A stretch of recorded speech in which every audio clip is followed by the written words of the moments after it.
who are asleep in their bunks, wedged in behind improvised pillows of spare gear. There is one person, upright at the cabin table, pensively eating a Snickers bar and staring into the middle distance.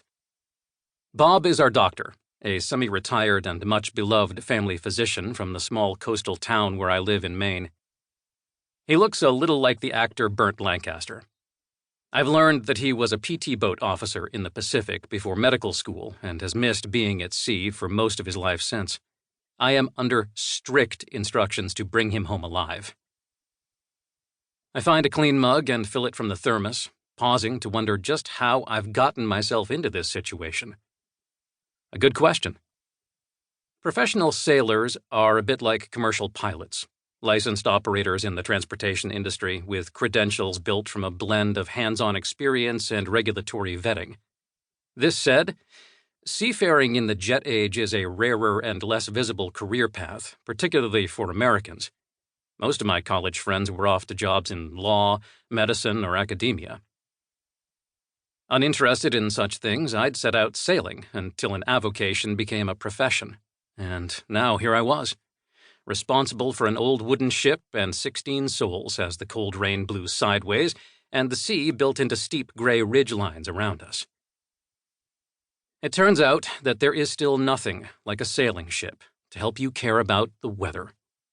Motor vessels don't need the wind to take them where they are going, though their crews still recognize that weather at its extremes can take over their plans.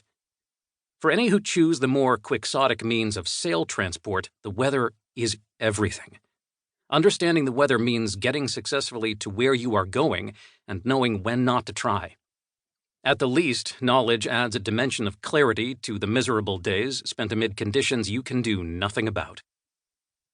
Complex as the outcomes may be, the drivers of weather are built around a small core of scientific principles. The atmosphere is a mixture of gases subject to heating at different rates by solar radiation, governed by the physical laws uniting temperature and pressure. Weather is just atmospheric stirring, a three-dimensional cycle that solves imbalances by redistributing energy around the globe. This mixing is torqued by the rotational momentum of Earth, and coupled with a water cycle that carries heat and moisture endlessly from place to place. Scientists have understood this qualitatively for some time, but it is really only in the modern era of data gathering, the age of aircraft, satellites, and supercomputers, that a real-time imaging of atmospheric processes has become possible. The plans for sailing passages are drawn with the expected wind and sea conditions set atop every page. Conditions change, and plans evolve. Each day's actions are steered by the steady uptake and processing of information. What do we see? What do the forecasters say? What happened on the last trip? The gathering of experience turns novices into experts.